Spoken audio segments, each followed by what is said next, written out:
Bijouterie Santia, mi-vide Vlamène, Galerie Arena Antanmen, box 15, si box 37. Oh, une fraîcheur instantanée. Idéal pour la maison et tous les espaces. Maman Lisa, c'est l'heure. Faty Presto manolotra anao ny Le JT. Vita malagasy. Presto. Maman Cocoa. Corès, la qualité et marque européenne en fourniture de bureaux et scolaires. Ushuaïa, nouveau déodorant compressé, vous présente Le JT. Potence de fleurs d'oranger pour une efficacité 48 heures. Nouveau déodorant compressé Ushuaïa. Dernières actualités avec le JT et la carte Visa Mvoul. La carte Visa Mvoul, une carte internationale, sans engagement, sans compte bancaire. Le monde entier accepte Mvoul.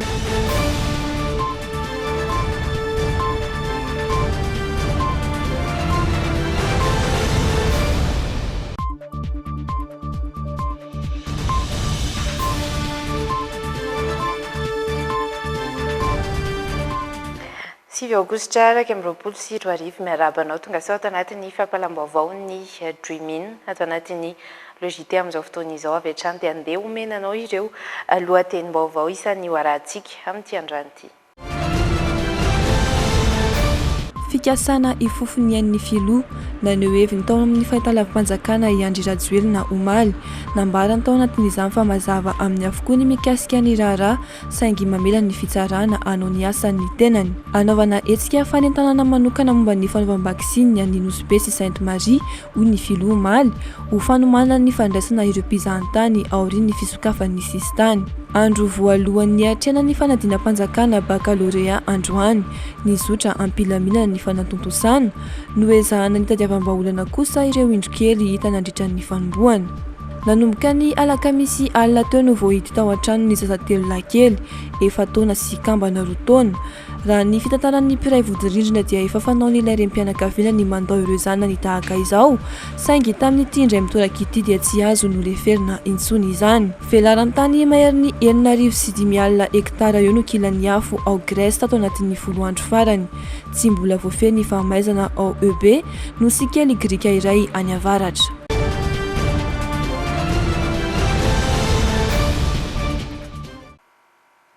Nitondra fanazavana misimisy kokoa mikasika ny tetika Apollo 21 ny filoha Andry Rajoelina nandritra ny fiaonany tamin'ny mpanao gazety ny alahady alina teo. Ny fiarovan'ny tombotsoan'ny malagasy no ambarany fa antony izay fikasana ifofony ain'izay efa mazava amin'ny avokoa ny mikasika ny raharaha saingy mamela fitsarana hanao ny asany ny filoha Andry Rajoelina raha ny nambarany ny antitra teriny kosa fa misy mpanao politika lehibe tafiditra ao anatin'ity raharaha ity. Ny andindiny izay avy hatrany no rahantsika eo amin'ny lahatsoratra Jerry Edouard sy ny rindrantsary ny rivinirina tekaleo.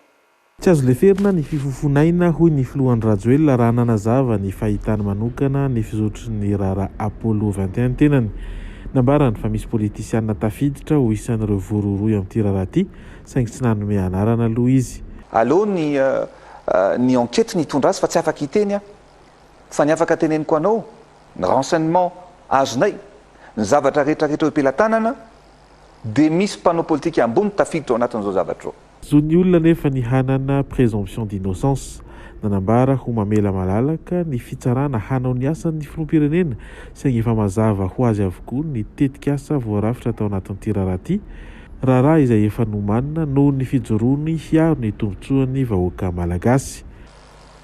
Matokony fitsarana noho izany ary marina hoe misy présomption d'innocence fa ianao hoe Abraham Razava raha efa nisy andeha kapa famaky ny lohanao dia mbola hiteny ianao hoe misy présomption d'innocence sy ny olona iny. Namafisiny nandritra ny resaka ny fanaovan'ny tampanao gazety ihany koa ny tsy nisian'ny fifandraisana manokana tamin'ny Paul Rafanoarana izay vororoy nikotrika ny tetikasa Apollo 21 indromonja ny fiaonan'ny rotonta hoy ny filoha Rajoelina. Mitoetratrano kosa ny fifandraisana amin'ny Frantsa hoy ny tenany ka ny fanadihadiana no avela hamaritra ny fandraisana anjaran'ny firenena io na tsy tamin'ity raharaha ity. Aloha ny enquête no amaritra ny zavatra rehetrarehetra izay mitranga ny fifandraisako amin'ny frantsay tsy misy olana manokana fa ny fijoroako kosa ny fiarovako ny tanindrazana sy ny fanoloran-tenako ny tanindrazana zay ny anah no mibaikoa. Androany dia namoaka kosa ny gazety mivoaka isan'andro fa nalefa nampodiana tany aminy ny mpanolontsaina iray eo anivon'ny Masoivo frantsay. Hamafisy io gazety io fa tafiditra amin'ity raharaha ity ilay olona voatondro samy miandry ny valy ny fanadihadiana ny tsirairay. Fa mbola akon'izay fandraisam-pitenenana ny filoham-pirenena omaly izay hatrany dia fantatra fa mbola mitoetra hatrany aloha hatreto ny ameana ara-pahasalamana eto amin'ny tany Repoblika ny Madagasikara. Mitsahatra tanteraka kosa nefa ny fihiboana ary foana ny tsy fahafahan'ny rehetra mivezivezy amin'ny alina na ny couvre-feu izany. Isan'ny songatina atao anatin'ny fepetra vaovao izay nambaran'ny filoha omaly ihany koa ny fahafahana mikarakara fampisehoana ankalamanjana ho an'ny rehetra.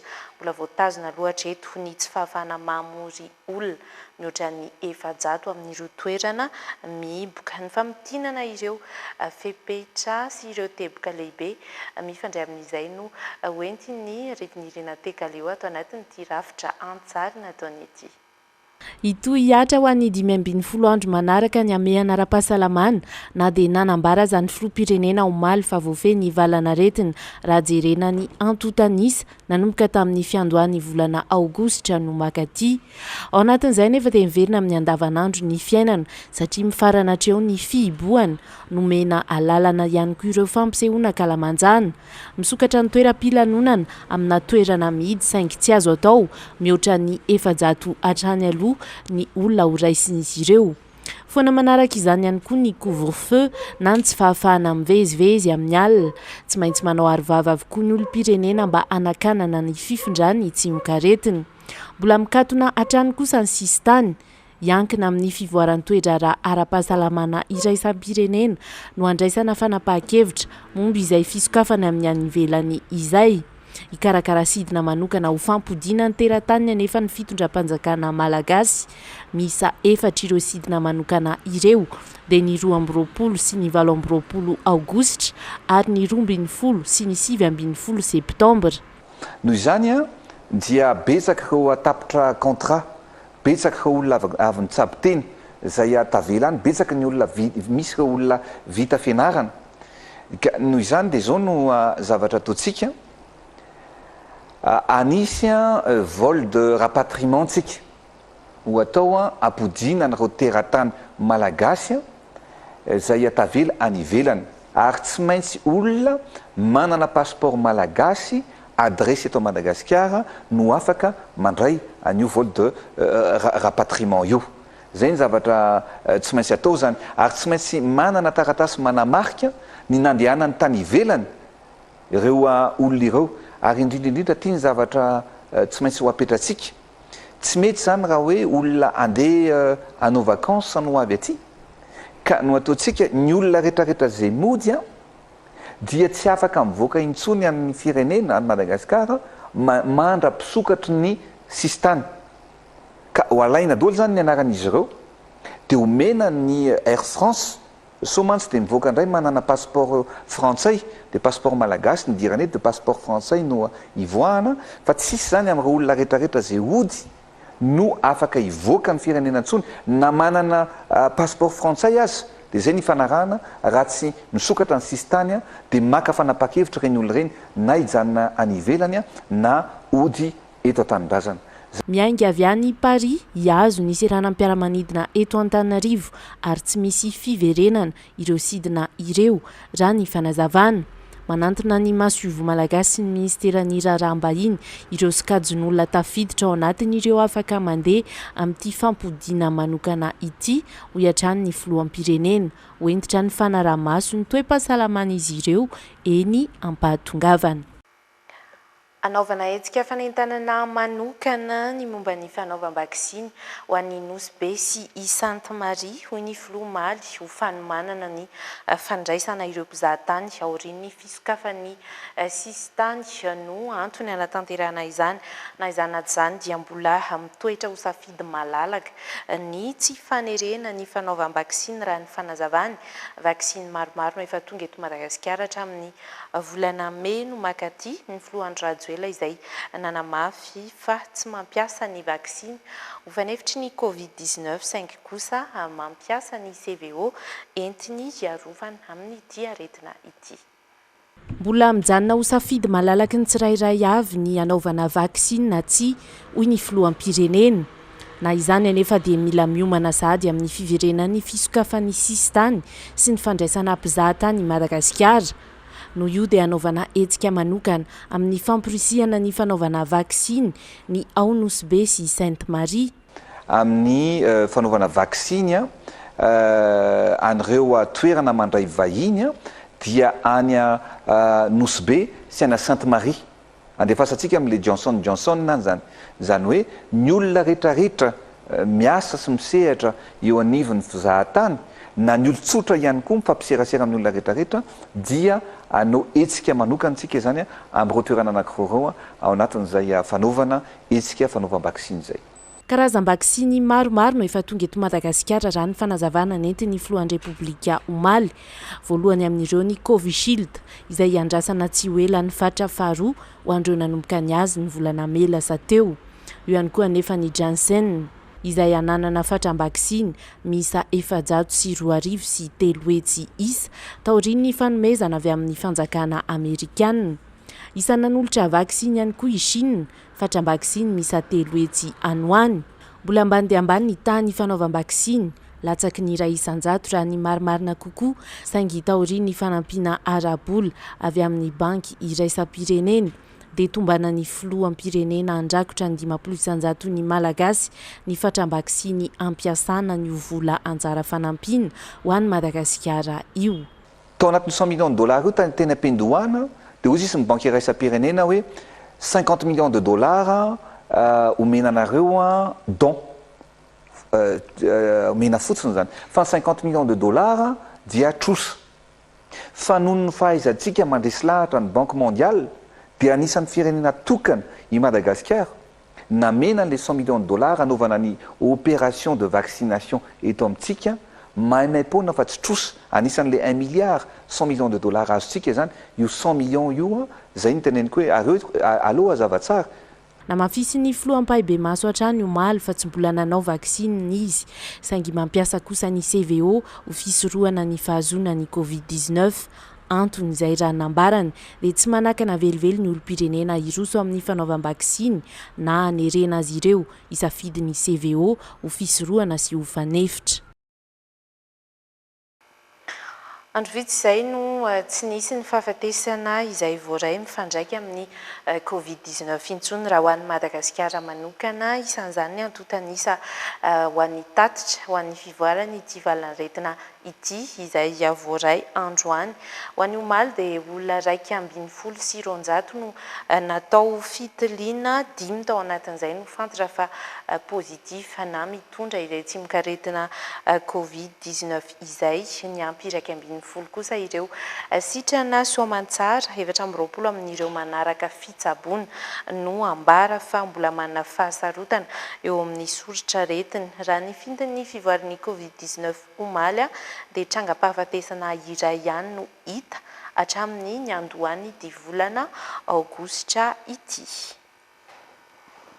Indray mijery eo amin'izay fivoarany valinaretina sy ny fisorohana azy izay maneran-tany dia anetsiny ireo olona vita vaksiny tao Tunisie tao anatin'ny iray andro monja.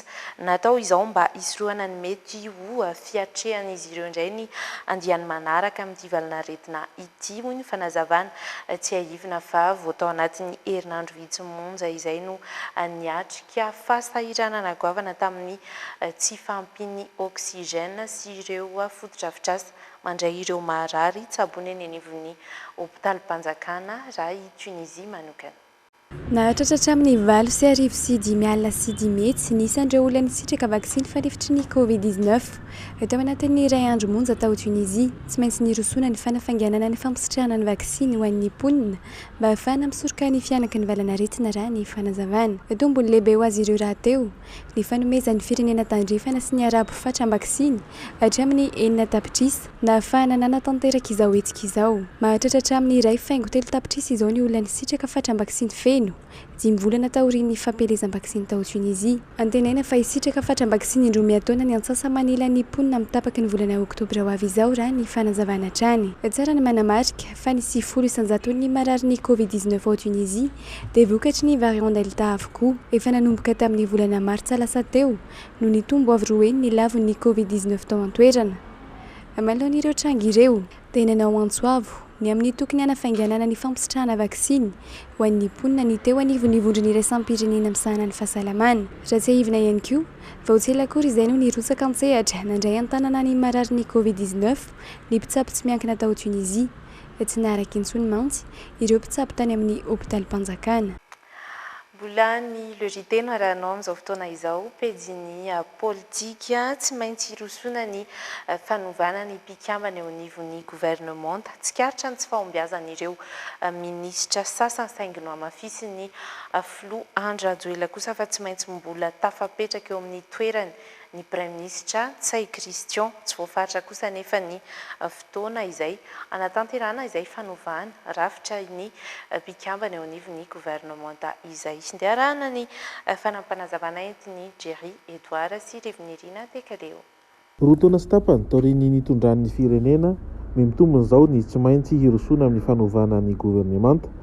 Anisan'ireo nametrahan'ny filoha Andry Rajoelina fitokisana ny Prime Ministra Tsay Christian hatramin'ny taona 2024 izay nanendrena azy ho Prime Ministra sy nitazomany ny toerany tamin'ny taona 2024. Raha notombana ny maro fa hisampana ny lalan'ny rotonta dia voamarina izao fa hijanona amin'ny toerany ny Prime Ministra Tsay Christian araka ny fanazavan'ny filoham-pirenena. Ao anatin'izay vanim-potoana izay indrindra tsika izao ary ao anatin'ny fandiniana ary mandinika an'izany izay sy andriamatoa Prime Ministra mamakafaka mijery ary indrindra afataty fa tsy mora ihany koa manolo ministra foana. Tsy vitsy kosa nefa ireo ministra efa nahazo fanakianana tamin'ireo député tamin'ny fomba fiasa. Eo ihany koa ireo izay efa nampilobavy ireo mpanara-baovao noho ny tsy fifehezana andraikitra na ny tsy fahafahana miasa mihitsy. Anisan'ireo tsy tazana firy ny ministra ny angovo sy ny akoranafo. Ny fitsaboan-tena no ambara fa antony tsy ahitana azy. Eo ihany koa ny fitokonan'ireo mpiasan'ny postra malagasy teo eo izay nitaky ny fialan'ny ministra misahana azy ireo. Tsikaritra fa ny departementan'ny varotra sy ny asa vaventy no hita miharihary fa mila fanavaozana ihany koa efa vita raha teo ny fanombanana an'ireo ministra rehetra. Efa fantatra koa angamba ny fanzavatra nataony dia efa napetraka foana hoe tokony nisy ny évaluation na ny mpitondra ny tenako zay filoham-pirenena na ny Prime Ministra na ireo mpikambana rehetrarehetra na ny vahoaka dia afaka mijery ihany koa izay hoe fiasan'ny gouvernement izay ny indrindraindrindra ny hoe mamaly ny etahitan'ny vahoaka ave mamaly ny olana izay iainan'ny vahoaka ave.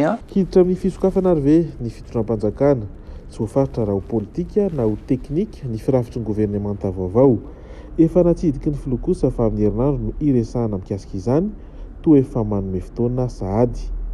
Isan-kilany tsy ahivina fa efa nanao fanambarana tsy handray anjara noho izay gouvernemanta vaovao hitsangana ny antoko TIM sy ireo mivondrona ao amin'ny RMDM tahaka izay ihany koa ny antoko HVM.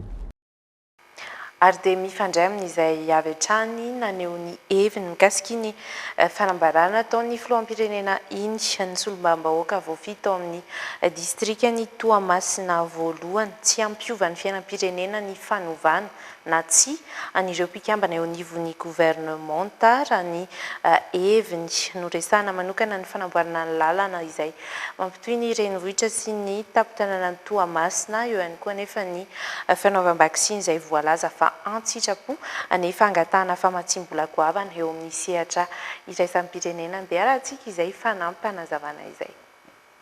Ana ny teny filoham-pirenena Omaliana dia tsy maintsy mijoro ny tenin'ny hevitra satria miasa fitondram-panjakana kanefa ny midona mirindrina diso lalana diso paikady midangana ny vidim-piainana ankehitriny dia tehiteny izy hoe irakotona rabe mahatonga an'izany kanefa ny fitondram-panjakana ihany mahatonga an'io. Voalohany aloha resaka tsy fandriampahalemana dia mirongatra be any amin'ny fotoana amin'ny toerana lavitra any dia sarotra ny mamokatra ankehitriny miakamo ny mpamboly satria tsy betsaka ny olona manana fa ifampividy anisan'izany ihany koa ny fanenjenan'olona amin'ny resaka hetra sy ny sisa zany rehetra zany a dia mametraka ny tontolony toe-karena ratsy dia ratsy dia lasa katso ny toe-karena. Izy manenjika ny ministère ny asa vaventy amin'ny resaka lalana kanefa ny fantatro tsara ny ministère io politika zéro a tsotra ary za fa anisany nametraka ny politika zéro nitipolona amin'ny route nationale kanefa ny katso satria maninona satria anay avinoa mihitsy ny mampikatso anazy tsy fanaova soni ny taratasy zay tokony anamboarana lalana ny vola misy fa ny sonitsy atao mila ara-pamena amin'ny zaro eny koa tsy resaka lalana fa resaka zavatra hafa dia lasa katso ny lalana. Zava-dehibe tiako tenena dia anankiroa ny fampidiram-bola eto Madagasikara tena ngeza indrindra. Voalohany ny fambolena anatin'izany ny jolo faharoa ny resaka fizahantany. Fambolena dia katso noho ny resaka lalana sy sisa efa voalaza. Fizahantany ihany koa dia katso satria avy amin'ny fitondram-panjakana inona moa ny antony sy anaovana hoe mahafaka tonga tia ny olona vanendafia fa raha vita vaksiny azo apetraka an'izany ohatra firenena sasany reny fa tsy kitsy mametraka an'izany zany hoe disy politika disy paikady ary midona mirindrina.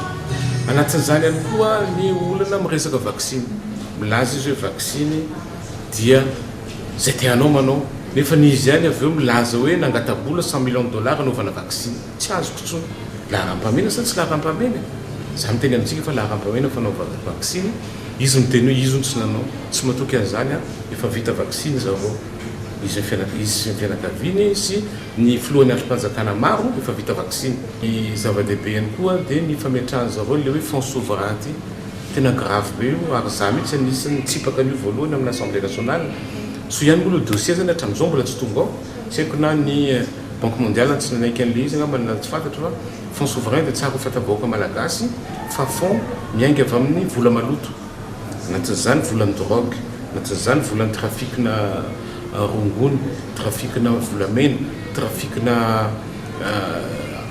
resaka attentat resaka inona anatin'io fonds souverain io ka tsisy gouvernement nasana anao an'io ary nanaiky nanao an'io dia maninona ty gouvernement ty indray andehanao an'io zavatra io donc zany contre tanteraka amin'ny resaka fonds souverain. Miroborobo ny varotra ny anatin'ireny tambazotra an-tserasera ireny amin'izao fotoana izao indrindra fataoriany ny atrehana ny valanaretina Covid-19 tsy mifidy karazana ny entana fa rehefa azo amita isaika hita ao anatin'izay tambazotra izay avokoa manamafy kosa ireo mpisehatra matianina eo amin'ny vente en ligne fa andoava-ketra ary dia mijoro ara-panjakana ny orinasam-barotra vente en ligne iray ary manana ihany koa ny tranokalan'izy ireo manokana ankehitriny dia omena vana sy omena fahalalana ireo mampiasa ny tambazotra indrindra fa ny Facebook entina anatanterana izay varotra izay ao anatin'ny fiatrehana izao Covid-19 izao hoy ny filoham-pirenena Omaly. Amin'izao fotoana miroborobo ny varotra anaty tambazotra an-tserasera indrindra ao amin'ny Facebook ahitana ny karazana entana rehetra hita eny amin'ny tsena. Olana iray ho ireo mpisehatra ny fanimbana ny endrik'ity tsena iray ity noho ny tranga mateti-pitranga voafitaka ireo mpanjifa araka ny fanazavana. Ilay manokana ny sehatra ny vente en ligne dia misy karazany roa. Ao ny olona manao ilay izy ohatrany hoe asa dia manao anazy ohatrany hoe plaisir. Ilay manao anazy plaisir ohatra hoe mivarotra izy dia voafitaka ilay olona tsy araka ny eritreretin'ilay olona akory. Dia koa nefa ho an'ilay tena mitrandraka ho an'ilay asa fivelomana ilay izy manao ilay izy amin'ny fo satria raha ohatra ka hoe misy tsy mety iny dia simba ny asa fivelomanao reveo. Ianao koa no afabaraka satria nefa amin'ny vente en ligne dia bosa ora ihany koa. Nisy fiatraikany ratsy tamin'ny fidiram-bola ny fihibohana rehefa faran'ny herinandro hoy ireto tanora ireto. Nitontona alahady ireo karazam-pety manome aina ny tsena. Fanampiana ny tanora vao miary ny tsy fandoavan-ketra amin'izy ireo. Nanantona mpisehatra amin'ny vente en ligne hafa ihany koa izahay. Tokony manara-dalàna ity sehatra ity raha ny fanazavana ary misy ny hetra aloha amin'ny fanjakana. Tranokala no iasana fa tsy tambazotra an-tserasera. Fa raha eto Madagasikara zany mbola vika angamba tena manao hoe vente en ligne tena vente en ligne satria sa vente en ligne zany tokony zavatra digital dia resaka internet zany ny tena miasa be amin'io vente en ligne io fa ny eto amintsika ny tena misy betsaka eto dia vente sur Facebook ka ny vente en ligne zany dia misy procédure be da be ny afana manao zany vente en ligne zany voalohany ianao na société anao zany na tianao zany asa zany dia mila manara-dalàna légal ianao ara-dalàna daholo ianao amina hetra zany eo ny voana hetra zany sy ny taratasy nylay société anao zay anao le vente en ligne dia voalaza ao anatiny le document anao ny société anao daholo le zavatra ho ataonao vente en ligne ity sary anankiray ity ny zavatra midinao ohatra ty akanjo ba ty dia io ny alainao sary dia tokony io mihitsy le zavatra amidy fa tsy zavatra mitovitovy amin'io indray rehefa raikitra ny tena mividy ny olona ary ny olona manao vente en ligne zany tsy dia mikirakira loatra vola espèce raha mpe le olona dia tonga dia hoe any amin'le keserana loatra n'izany fa ny vente en ligne koa dia tsy maintsy paiement en ligne. Ny lalàna mifehy varotra no mametraka fa misy hetra aloha amin'ny fanjakana rehefa misehatra amin'ny varotra ny olona iray. Nomen'ny filoham-pirenena fahazondahana manokana ireo mpivarotra anaty tambazotran-tserasera tsy mandohetra amin'ny fanjakana noho ny fiatrenan'ny valanaretina. Nomena toromarika manokana ny talen'ny hetra raha ny fanazavana nomen'ny filoham-pirenena. Les ventes en ligne alohan'ny resantsika zao dia niantso mihitsy amin'ny DG-ny impôt hoe mba hazavao kely amiko inona marina ny tianareo atongavana amin'ity resaka vente en ligne ity. Ka za toromarika nomeko any DG aleo alalaka aleo ny tanora malagasy hiasa nefa tsy siasa rehefa tsy vidina kanefa misy asa indray ve no oferana. Mandray toromarika ampiditra hetra ny talen'ny hetra araka ny fanazavana avy amin'ny loharam-baovao iray. Nanamarika ny ministeran'ny toe-karena tamin'ny alalan'ny foibe-pitantanan'ny hetra fa mitombo ny osika araketra amin'izao fotoana tokony manana faktura ara-dalàna avokoa ireo mpivarotra na amin'ny toeram-pivarotana izany na amin'ny alalan'ny fifandraisan-davitra. Ary dia nandroso vahaolana amin'ny fiakaran'ny vidim-piainana izay nanao lanja miakatra hatrany tao anatin'ny fotoana fohy ny Flo Andra Joel omaly hatrany hoe tao anatin'ny fitafany tamin'ireo mpanao gazety teo anivon'ny enao anjerim-panjakana mitombina ny vahaolana narosiny raha toa ka mizotra araka ny tokony izy ny lama rehetra entina anatanterana izany hoy kosa ny avy eo anivondry zareo mpiaro ny zon'ny mpanjifa antony roa samihafa kosa nefa no voalaza fa mampidangana ny vidin'ny arina fandrehatra hoy ny ministry ny tontolo iainana. Andeharantsika ny fanampanazavana entin'ny Irina Fanirisoa Rindrantsary ny Dolphe Rakotiniaina. Tao anatin'ny iray volana teo izay no nahitana fiakarana isan'andro ny vidin'ireo kojakoja ilaina amin'ny andavanandro. Azo raisina ny fidinan'ny vidin'entana raha toa ka voara-maso an-tsakany sy andavany ny fampidirana sy ny famoahana entana afarana tonga eto an-toerana hoy ny filoha nasionaly ny mpiaro ny zon'ny mpanjifa.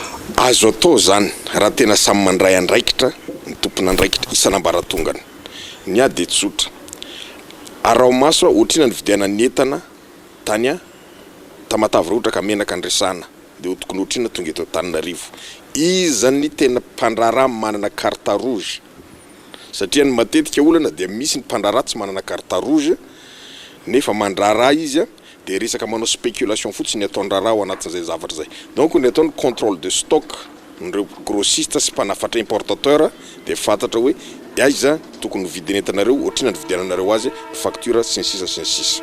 Voakasika tao anatin'ireo kojakoja fampiasa amin'ny fiainana andavanandro nahitana fiakarany ihany koa ny arina fandrehitra. Fanararaotana nataon'ny olombitsy no antony nahatonga izany ary teto amin'ny faritra Analamanga no nahitany fidanganan'ny vidin'ny arina io hoy ny ministry ny tontolo iainana. No amafisiny fa tsy avy amin'ny orinasa Analamanga velively na ihany koa avy amin'ny ministera no nahatonga izany. Potika ny ala miena ny tolotra zany amin'ny resaka arina fandrehatra fa tsy vitan'izay fa eo mihitsy le toe-tsaina mila ovaina satria ny panelanelana na mpijirika moa filazantsika azy ny intermédiaire no nanapa-kevitra ampiakatra an'io dia miteraka an'izao fikorotana an'izao fa tsy misy mihitsy zany ny tokony hiteraka an'izany fiakarana vidina arina izany ankehitriny fatatsika ihany koa fa na eo ary n'ilay ezaka ataon'ny fitondram-panjakana sy ny ministera ny tontolo iainana amin'ilay fandehanana tsikelikely makany amin'ny angovo madio sy azo avaozina dia fotoana fahasaranany vahoaka zao tsy manao mesure anti sociale ntsika akory zavatra tsy maintsy atao zany mety afaka ataona vitsivitsiny hoe ndao ampiakarina ny vidiny arina fandrehatra mba hitovitovy amin'ny vidin'ny entona fandrehatra gaz butane afahantsika tena miala tsikelikely fa tsy fotoanan'izao dia mbola mamerina an'izany izy hoe tsy avaty amin'ny ministera ny tontolo iainana tsy avadiny amin'ny fanalamanga ny fiakaran'ny arina hatreto aloha ny fitotongana ny sandam-bola malagasy no tendry voalohany hita ho nampisondro bidy ireo entana afarana rehetra raha ny fanazavana andrasana nefa ny fivoaran'ny ara-tsosialy malohany ireo fampanantenana nomen'ny filoha ireo any ivelany mandroso ny fakan'ireo taliban ny tanàna ao Afghanistan taorian'ny fanombohan'ny fialan'ny tafika amerikana tsikelikely any an-toerana miezaka mafy amin'ny fanoerana izany ny tafim-panjakana afghane mandefa hery vonjy-taitra manokana mba entina hiatrehana sy hiadiana amin'ireo taliban ireo tsy mitsahatra ny ady any an-toerana ary sivily anarivony maro no efa namoy ny ainy teratany afghan amanalina ihany koa no mitsopinenana no ny tahotra an'ireo taliban ireo ndeha rahantsika ary ny momba izay hatraiza no mety ho fivoaran'ireo taliban ao Afghanistan ity aseho ity zao ikundu tanàna iray misy ponina 3 hetsy 300 kilometatra mialan'ny Kaboul ray amin'ireo tanàna 10 lasan'ireo taliban tanaty 2 andro monja miisa 430 ireo tanàna lehibe ao amin'ny firenena any avaratra avokoa no saika ahitana ireo tanàna ireo saingina azo any saranja ihany koa ireo taliban ao atsimo andrefana fanakaiky amin'ny sistany iranianina nanambara ny mpitondra tenin'ny ministeran'ny atitany fa efa nanao hetsika hamerenana ireo tanàna azon'ireo taliban ny tafim-panjakana nalefa tamina tanàna strategjika ireo hery vonjy-taitra manokana hisakana ny fivoaran'ireo pioko hatramin'ny volana May izay nanombohan'ny fistany tafika iraisam-pirenena no mihamazovahana ireo taliban lasan'izy ireo ny distrika ireo lalambe ny tanàna strategjika amin'ny sistany iranianina Turkmenistan ary Tajikistan nanamafy ny fandahorana bomba ny tafika afghan sy ny amerikanina miatra mivantana amin'ny ponina nefa zany ka sivily mahery ny 10,000 no maty hatramin'ny fiandohan'ny taona 2024 ary natratra hatrany amin'ny 7 alina sy 2 hetsy ireo nitsoam-ponenana velaratany mahery ny 9,5 hektara eo no maikilan'ny afo ao Grèce tato anatin'ny 10 andro farany tsy mbola voafeny fahamaizana raha ao amina nosy kely grika iray antsoina hoe EB any Grèce mitatra tsikelikely ny afo ary dia toeram-ponenana anjatony no tsy misy niraisina intsony akoatra ireo velaratany izay ahitana zava-maniry tahaka ny ala tsy maharaka ny asa ataon'ireo sampana mpamonjovona sy ireo hery izay manamafy ny famonoana ny afo any an-toerana na dia efa misy ihany koa aza ireo firenena europeana izay nitondra ny anjara birikiny tao anatin'izay famonoana ny afo ao Grèce izay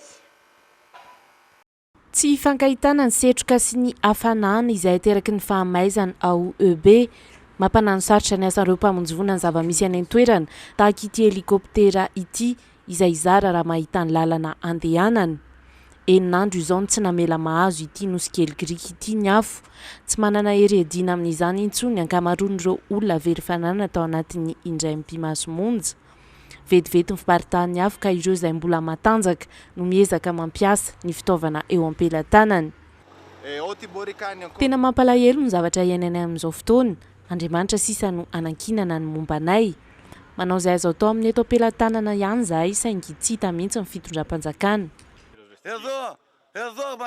navelan'izy ireo maty eto izahay sy mba tanteraka ity toerana nafinaritra be ity tsy menatra ry zareo hektara ampolony maro sy toeram-ponenana anjato no lasibatra ao EB mpamonjovona mandita ny 500 no any an-toerana olona eo amin'ny 2,000 eo kosa ny voatery nandao ny tanànany ny alahataony ny sambo tonga taony an-toerana hitondra ireo trabona manodidina ny 500 izy ireo no voatery nafindra naneho hevitra tao anatin'ny Twitter ny Prime Ministre Grika teo aloha Alexis Tsipras mandra-pahoviana vao ho tapitra ity loza ity raha ny fanontaniana napetrany laza kosa ny gouvernorat lefitra ao EB fa tsy ampy mihitsy ny mpamonjovona nahetsika milaza nefa manao izay farahirina nefa ny gouvernement tao Grèce.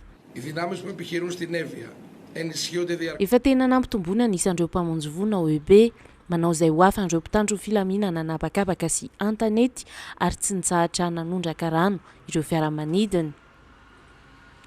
Velara-tany mahery ny 4,5 no efa kily ao Grèce tato anatin'ny 10 andro monja manjaka ny toerana ny hafanana miopapany.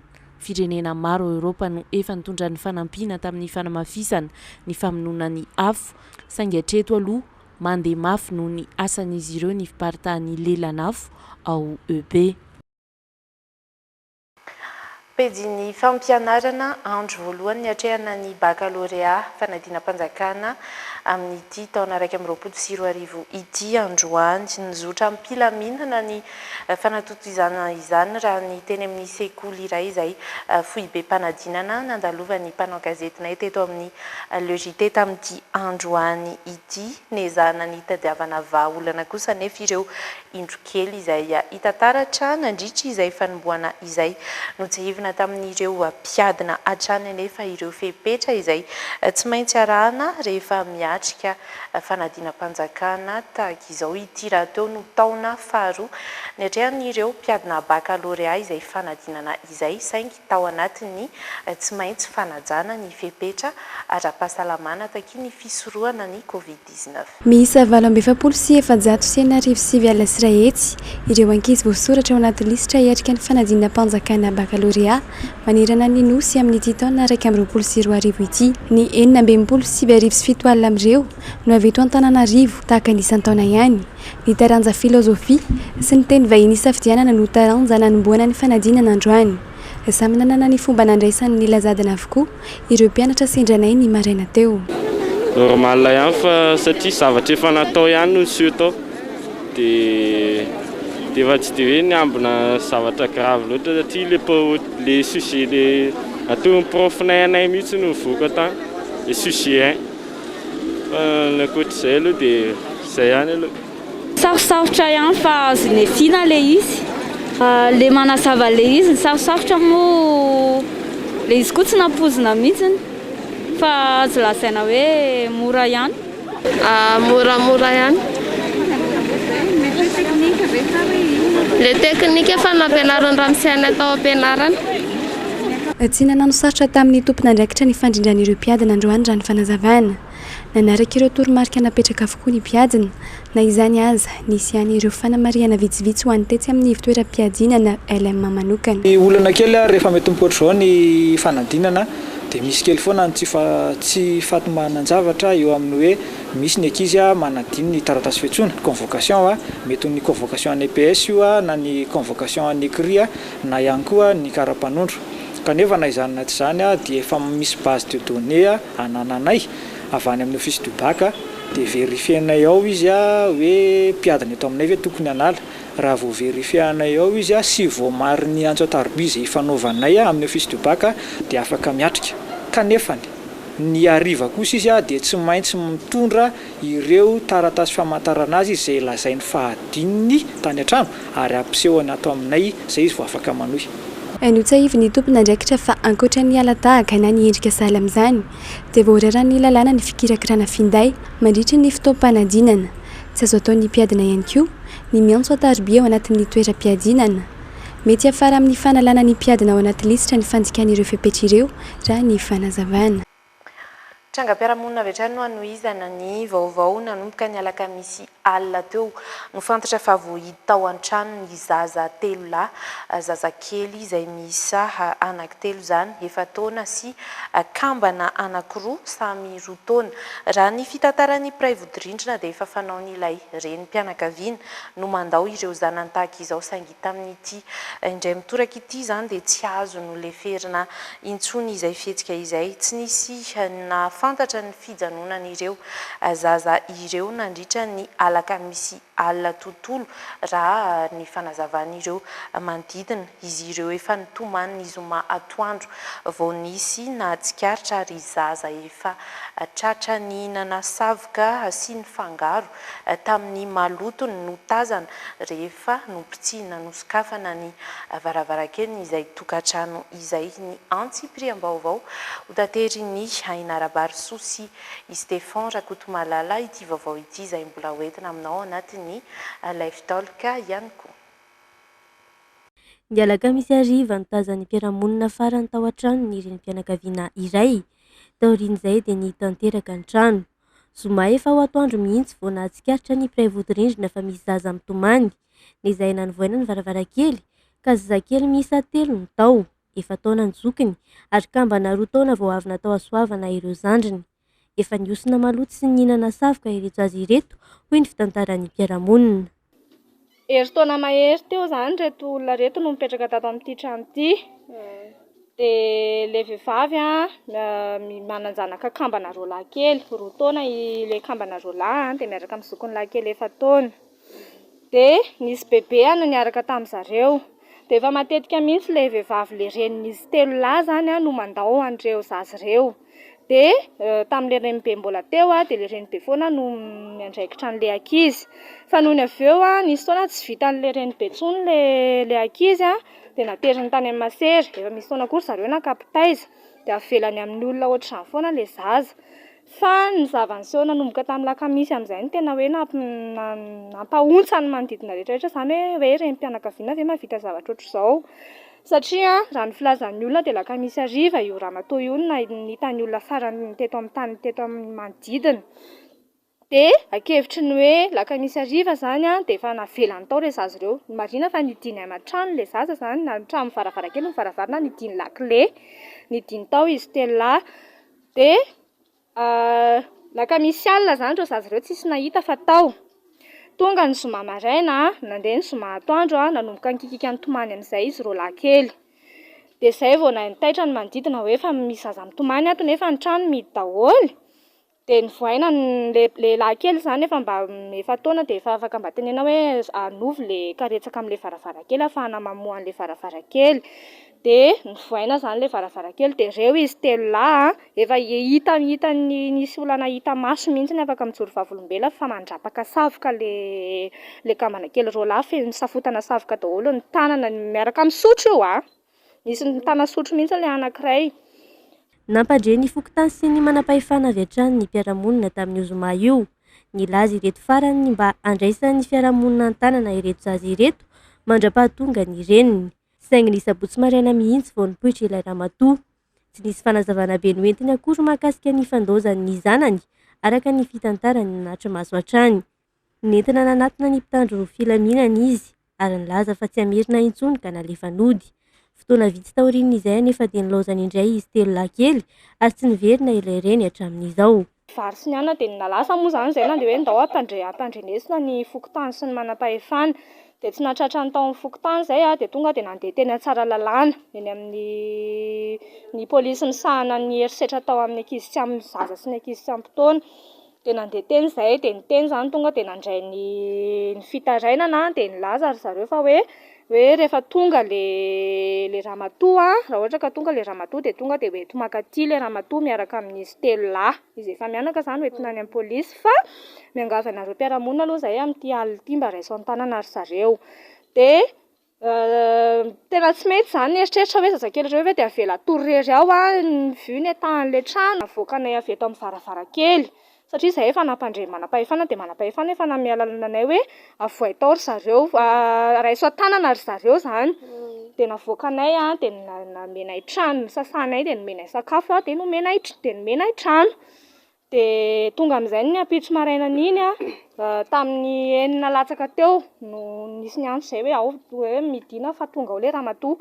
Izy tonga avy any tena tsy rototra. Tena hoe tsy rototra hoe ny zanakao navelanao tao nandritra ny tsy haiko hoe hafiriana tsy hisy sakafo nidinao aman-trano tao tonga avy any ianao tsy taitra akoriny. Dia nanontaniana zany izy hoe fa manino ianao ramatoa dia manao ohatran'izao.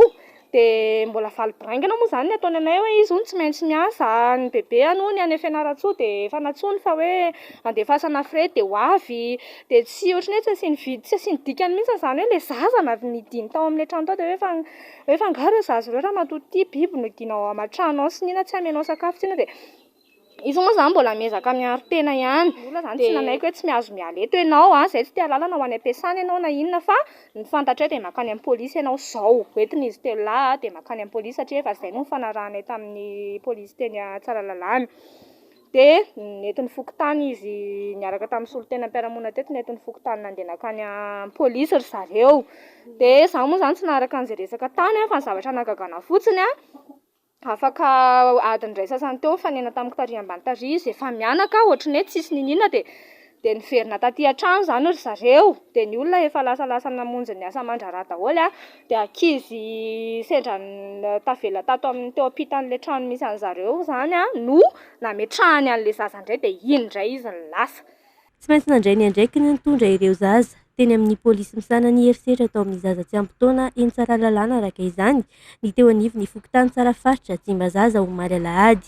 Nambaran'izy ireo fa efa matetika mandao ireto zanany ireto tahaka izao io renio. Nisy ozy ry zareo fa izy rehefa sur 6 mois fa mbola tsy hitako fa za moa zany mbola vao roa volana ny tety dia izay zany aho zany vao tenana efa nisy teo aloha.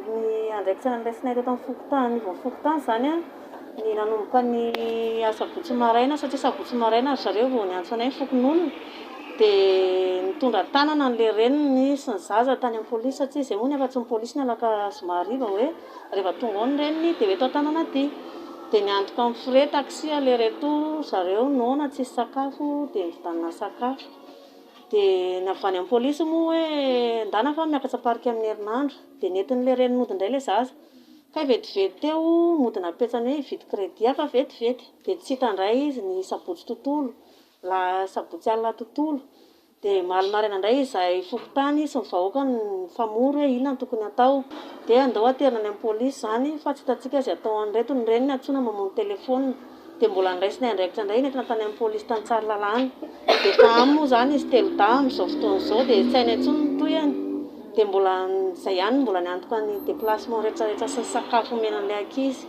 Tokony hiakatra fitsarana androany alatsinainy ity trangam-piarahamonina ity saingy nahemitra ho amin'ny rahampitso indray izany no ilay renim-pianakaviana tsy mbola niverina hatramin'izao. Malagasy 5 no tratran'ireo mpanara-maso ny fahadra-masiny Nosy Comore tao androany ny sabotsy 7 aogositra 2024 sambo kely amin'ny karazany Coma 4 ity trateaka ity avy ety Madagasikara izay iondrana ao amin'ny Nosy Rahavavy io. Natrarana zava-mahadomelina niaraka tamin'izy ireo raha ny fantatra dia cannabis izay 470 kitapo mandidina ny 700 kilao eo sy toka amina tavoahangy maro tahaka ny baoritra 70 nisy izany no trateaka niaraka tamin'izay sambo izay. Fikambanana mpanakorontana ary ahina hitarika adipoko izay no nandraisan'ny filohan'ny afarisy ny fitraman ny fanambarana izay nataony fikambanana organisme mainty endreny miray nambarany Jean Irina raha fanomezan-tsoa fa tsy mpikambana ary tsy mbola niaraka mivory tamin'io fikambanana io mihitsy izy ireo ary tsy maniry ny hiditra ao anatin'izay fikambanana izay akory no anfisiny ihany koa fa ny filohan'ny malagasy rehetra ny filoham-pirenena ka tsy matahotra ny anonona ny anaran'ny afary raha toka ilaina izany anatin'ny fanatanterahana ny asan'izy ireo. Andeha rahantsika ny fanazavana sy ny vaovao izay nangony aina Rabarisoa sy Stéphane Rakoto Malala. Nosokajin'ny filohan'ny afary malagasy sy ny fitirama ho fikambanana mpanakorontana sy mpitarika ho amin'ny adipoko ny organisme mainty endreny miray. Izy ireo izay nanao fanambarana fa hoe sorona tsy ao anatin'ny plateforme mainty endreny intsony izay rehetra mifandray na mpikambana ao anatin'ny afary na ny fitirama tarihin'ny Jean Irina. Milaza nefa ity farany fa tsy mpikambana ary mbola tsy niaraka nivory tamin'ity fikambanana ity velively. Fanambarana izay nasorena tamin'ny resaka hoe fikambanana déclaration nataon'ny fikambanana hoe maintimainty ny reniny ambarako aloha fa fisolokina nataondry zareo mbola tsy mpikamana mbola tsy mivory ary mbola tsy niaraka tamindreo zay ary ny olona hita ao anatin'ireo de olona efa tsy crédible tsony teto amin'ny firenena fa efa nampitapita bahoaka ty tsy teroa manao fanambarana zay fahalalana azy de noentina varotana tany ambadika tany ny anaranay de rehefa nandeha zavatra rehetrarehetra de ny hoe nanakian zay de hoe solona ao anatin'ny fikambanana tsy ny afarisan'ny fitrama zay manana to ambony indrindra ato anatin'ny société civile anao de hiditra ny anatin'izany fikambanana amina mainty na maintin-dreniny zay zay de mitazona an'io fikambanana mainty maintin-dreniny io anatin'ny fikambanana mpanakorotana ary ny verina fa mitafiditra ao anatin'ny resaka fitetavana adipoko zany zavatra zany efa tsy fitentsony am'izao zavatra rehetrarehetra nilaza ho tsy mankasitraka ny tsy fanaran-dalàna mifeny fahazona manao dokam-barotra tafahoatra amin'ny fitsaboana ataon'ny fitirama ihany koa ny fikambanana mainty endreny miray tamin'ny fanambarany ary manohitra ny fampiasana sy fanontononana ny anaran'ny filoham-pirenena saigninao mafisy Jean Irina filohan'ny afary fa filohan'ny malagasy rehetra ny filoha fa tsy filohan'ny antoko akory ka ahafahan'ny hafa miteny izany fijaboana nentim-paharazana raha teo no ataon'izy ireo ary tombotsoan'ny malagasy rehetra ho hiantrana izy faharoa de filazana fa manao dokam-barotra manononona foana filoham-pirenena zahay tsy zay ny namaly azy fa filoham-pirenena vatana mihitsy ny namaly azy nylaza fa filohan'ny malagasy rehetra ny filoham-pirenena fa tsy filohan'ny TGV akory ohatra zay ihany koa ny gouverneur Analamanga zay namaly azy avao fa any malagasy rehetra ny zavatra atao ka zay meny fampitandremana de zay koa mampitandrina azy zany fampitsabatsabaka aty amin'ny droitinay aty maka droitinao ianao de samy mandeha samy mitady samy manao ary izahay de tsy hiditra mihitsy eo anatin'izany fikambanana zany tonga am'le fitenin'le ankizy hoe inona ky nidirako tsy ampitsahatra ny fiara-miasa sy ny fanampiana ireo ambany tanàna araka izany ny afary nambaran'ny filohany fa izy ireo no ambadiky ny vondrona ambany tanàna miray amporisika azy ireo hiasa mba hisorohana ny firoboroboan'ny asa fisolokiana sy ny fanendahana ary ireo totakely maro samihafa izay matetika hita eny amin'ireny ambany tanàna ireny. Akoniseo farany herinandro ny fampitona tao amin'ny plaza Ampeflo nitarika ny ainga sy ireo mpakafy azy ny sabotsy 7 aogositra lasa teo nankalaza ny 20 taona izay nijoroany sy ny rany nitarika ny ainga no iray natao avokoa ary notetezina tao anatin'izay fotoana izay ireo ira nanamarika ny tarika izay tsy afaka ambavan'ny mpankafy andeha arahana ato anatin'ity sary manaraka ity ny santionany tamin'ny fanana nentiny tarika ny ainga tao amin'ny plaza Ampeflo.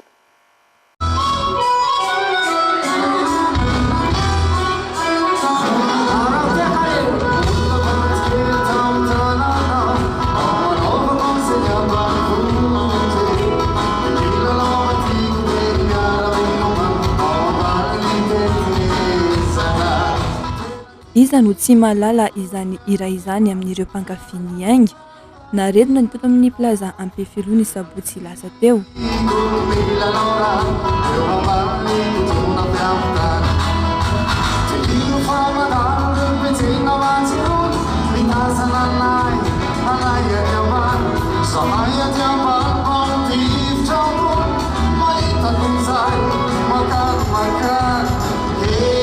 Tsy mifidy saranga ny fankafizana ny miainga ho ireo mpankafy tazana tity avokoa na ankizy na tanora na olon-dehibe tsy andry ny andro ny gadonan'ny andro ny fampisehoana. Ve raha tonga le spectacle de tonga de vonona tonga de vonona. Nanomboka ovinanao no nankafy an'izany hoe ny ainga izany? Tena hatramin'izay aho mpakafy ny ainga foana. Na de efa nahazo azy taona raha tena mbola mankafy ny ainga foana. Inona zao ny hira ny ainga tena ankafizinao? Ny hira tena ankafiziko zao de le ankizy teo de akady fotsy, sipako taloha. Fahitako ny hira ny ainga aloha zany amin'ny ankapobeny de tena mitantara fiainana, tena mitantara fiainana mahafinaritra. Mahafinaritra fankalazana 20 taona ny ainga. Mokoa zay efa mpankafy efa ela be mihitsy zay tamin'ny fahavelony amin'ity de nanisy ary amin'ny fisarana tarika de mbola mpankafy foana zay hatreto. Ie. Inona zao no hiran'ny ainga tena ankafizinao? Akoalabe. Ie, zareo no tia de lasa tia koa avy eo. Mijery zareo foana isaky ny miseho zareo. Ie.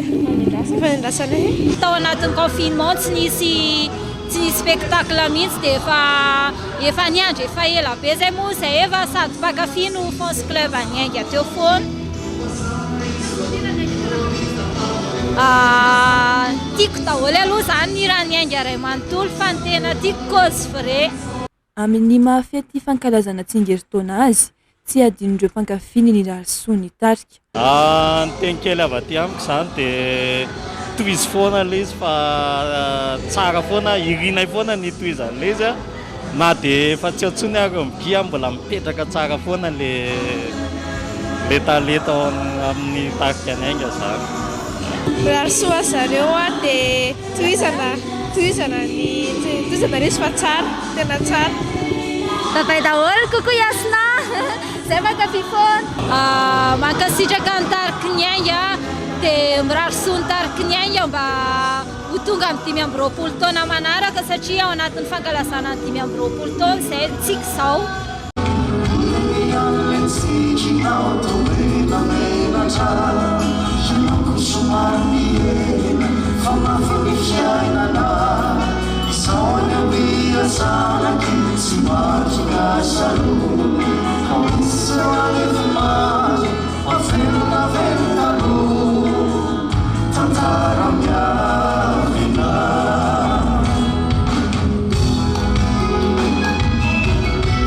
Anatin'ny tanjon'ny plaza Ampefilo ny manandratra ny artista sy mpanakanto malagasy, manaraka ny fenitra ny efitrano, manaja hatrany ny lamina ara-pahasalamana ihany koa, nitondra ny teny firarisoan'ny tarika ny ainga ihany koa ny mpitantana ny Canal 7 Video Events.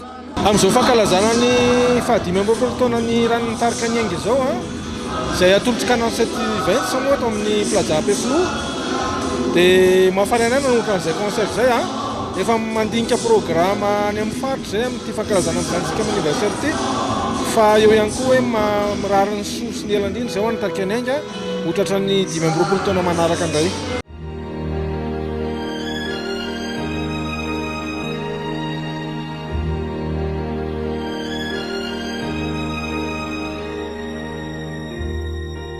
Histoire éternelle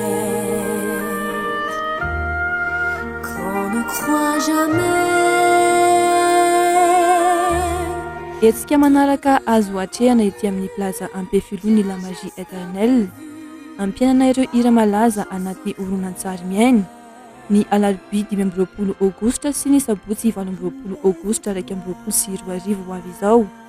Fampisehoana miavaka anomezana fahafampo ny ankizy amin'izao fotoana ny fialan-tsasatra izao. Le monde est tout petit, devant le ciel on se dit que nous sommes des fourmis, le monde est petit.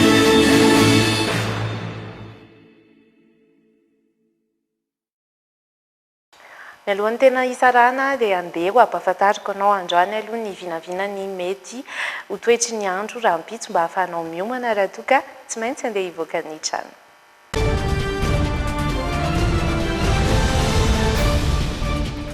Any amin'ny tendrony Avaratrinosy dia homaloka tanteraka aloha ny andro any faritra Diana sy Isavany maripana vovinavina dia manelanelana ny 17 hatramin'ny 1.3 degré Celsius.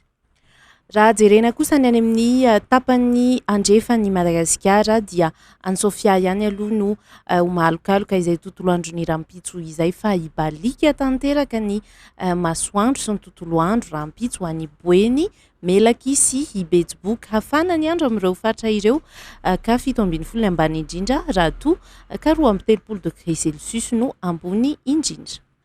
Ho an'ny tapany atsinanan'ny Madagasikara kosa indray ho an'ny faritra atsinanana zany dia homaina tanteraka ny andro ho an'ny Analanjorofo sy atsinanana ny any Alaotra Mangoro izay somary hidina kely ny maripana 4.0 degré Celsius izay ambany indrindra any Antoerana raha toka 20 degré Celsius no ambony indrindra.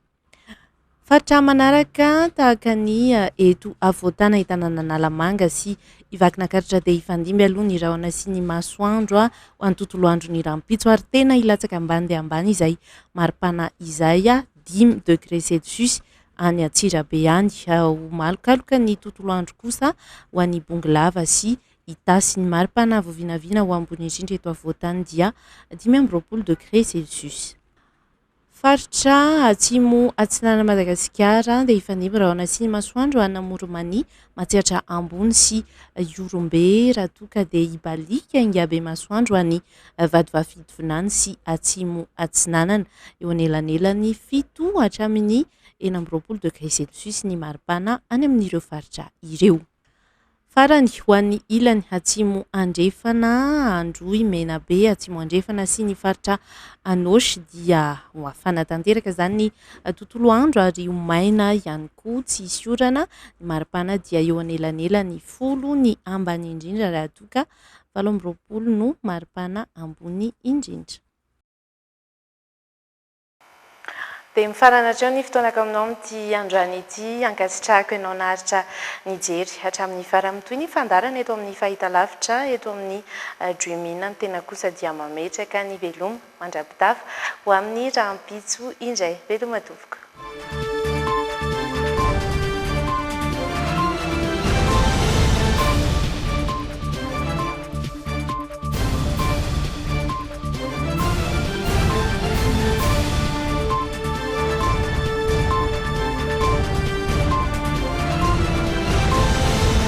Les dernières actualités avec le JT et la carte Visa Mvoul. La carte Visa Mvoul, une carte internationale, sans engagement, sans compte bancaire. Le monde entier accepte Mvoul. Ushuaïa, nouveau déodorant compressé, vous a présenté le JT. De fleurs d'oranger pour une efficacité 48 heures. Nouveau déodorant compressé Ushuaïa. Bijouterie Santia, mi-vite vous l'amène. Galerie Arena Antanmen, box 15, si box 37. Paperline, le choix de votre succès. Oro. Une fraîcheur instantanée. Idéal pour la maison et tous les espaces. Maman Lisa! C'est l'heure! Pat Presto, Manul Chanao ni le JT. Vita Malagas. Presto! Maman Koukoua!